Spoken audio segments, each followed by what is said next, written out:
Inside of every human being, we have a space in our minds where we allow our greatest and somewhat outer worldly inspired imagination to do this really incredibly amazing thing. We dream.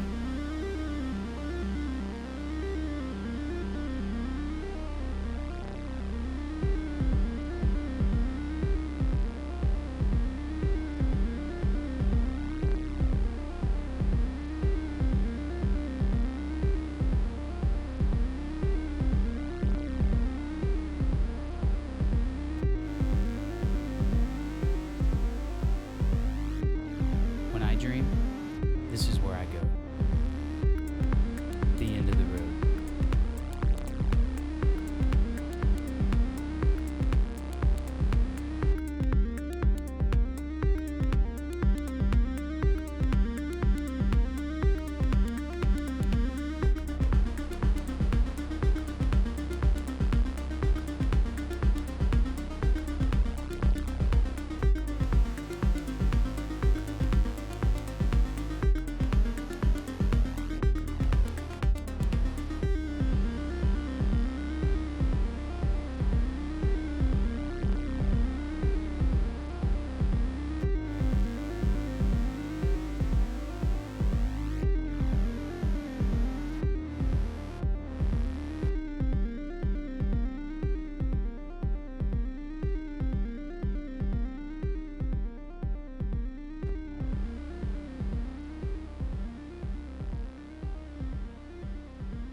But hold on, before we go any further, let's back up, because I really want to introduce myself, and mainly my friends.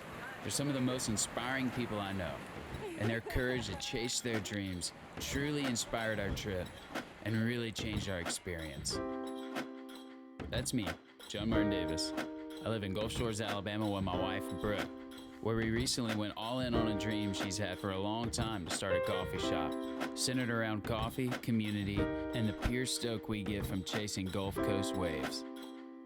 We never thought that chasing the dream of a coffee shop would lead us all the way to Costa Rica, chasing an even bigger dream, surrounded by such incredible folks.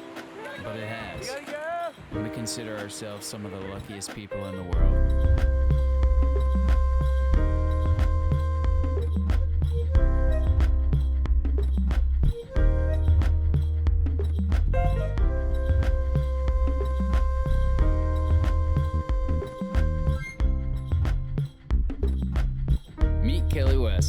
She lives in Foley, Alabama, but she's lived everywhere else too. She's an artist in every sense of the word. An incredible painter, singer-songwriter, and a shredder. Kelly says that she's very funny and extremely smart. And while she's just joking, we all agree. Especially this guy, Greg Hoff. Greg actually got engaged in Costa Rica. To Kelly. Greg says life with Kelly's like an endless surf adventure. Greg is also a skilled glass blower and seems to appreciate the small things. He's dedicated his life to the expressions of his art and loving and helping those around him. And then you have Tristan and Cody. They go way back. They're as close as it gets. Cody trusts Tristan with his life. But who wouldn't? Tristan McLean, aka Trillin Phenomenon, Christ ambassador, lyricist, beat engineer, dream cultivator. He's the idea guy, answering every question with, "Here's what we're gonna do." I think of Tristan like this. If you don't have a dream, go to Tristan. He's got one for you. Cody Higgs, active Army medic, core surfer, and woodworker extraordinaire. Cody currently lives in Gulf Shores, Alabama, where he creates and builds incredible custom wood pieces in his backyard. One thing I love about Cody is that his dreams don't have any boundaries. He's willing to go anywhere, as long as there's surf involved.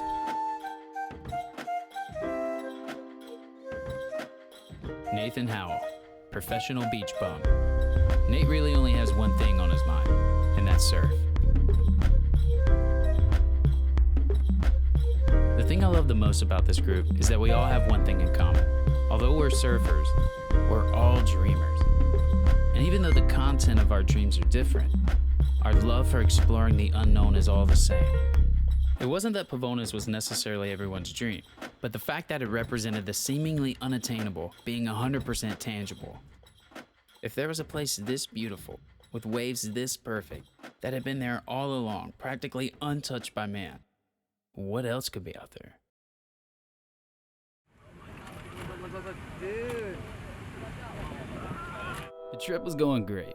We were catching some of the best waves of our lives all by ourselves. For real. Then there was a day the tide went way out, and we had heard of this 30-foot tall waterfall that was supposed to hold these mysterious jungle powers. And if we would walk way down the beach in Punta Blanca, we'd find the entrance. Well, we did, so we pressed in. Climbing recklessly deeper and deeper into the jungle, we all felt it pulling us, driving us mad with desire for its powers. Like if we could just get there, we could get some sort of satisfaction, some kind of fountain of youth. And there it was, we could see it. Then at the floor, guarding the gates of the jungle secrets, the fer-de-lance, one of the most venomous snakes in the world. We were no match, so we were out of there. And I mean fast.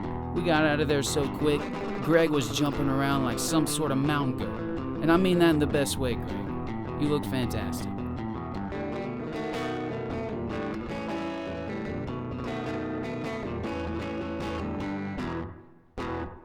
We really weren't ready for the mysteries of that waterfall. But one day, we'll go back. Maybe then, it'll grant us a little taste of eternity.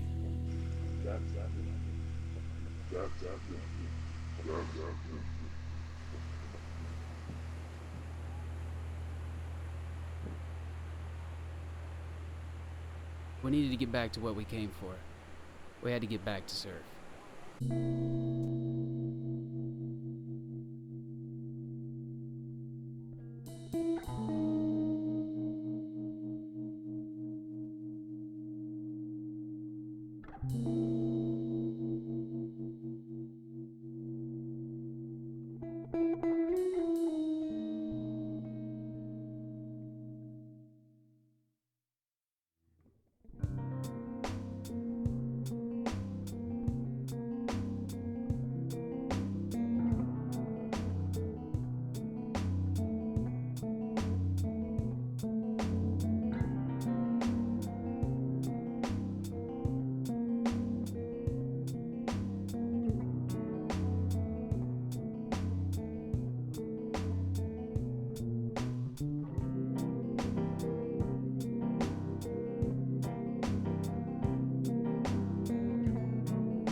As our trip was coming to an end, we were all forced to look ahead toward what was to come when we got home.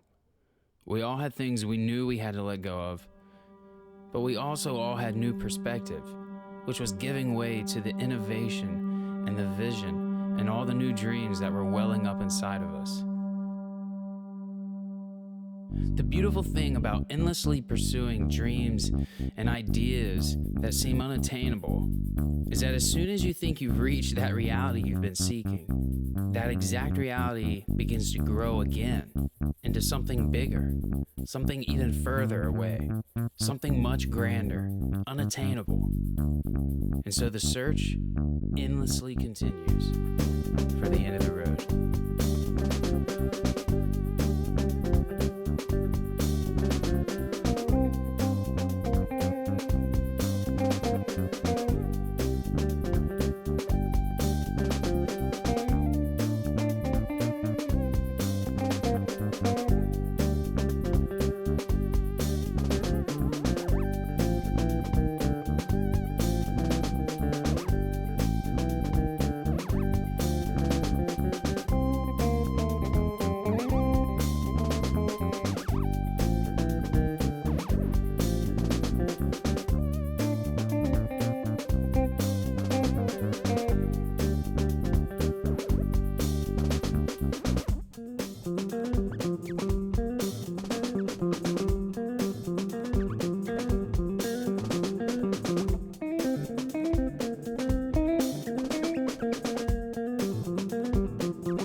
So take some time in your life. Allow all those crazy ideas and wild dreams that you often dismiss because they're too big or too far-fetched to take over your headspace, and embrace the impossible. You never know what you'll find. You just might find yourself sitting in a hammock like my buddy Cody here, drinking an Imperial, catching the best wave of his life over and over again. So here's the surfing, and here's the dreaming, and here's to everything we discover along the way.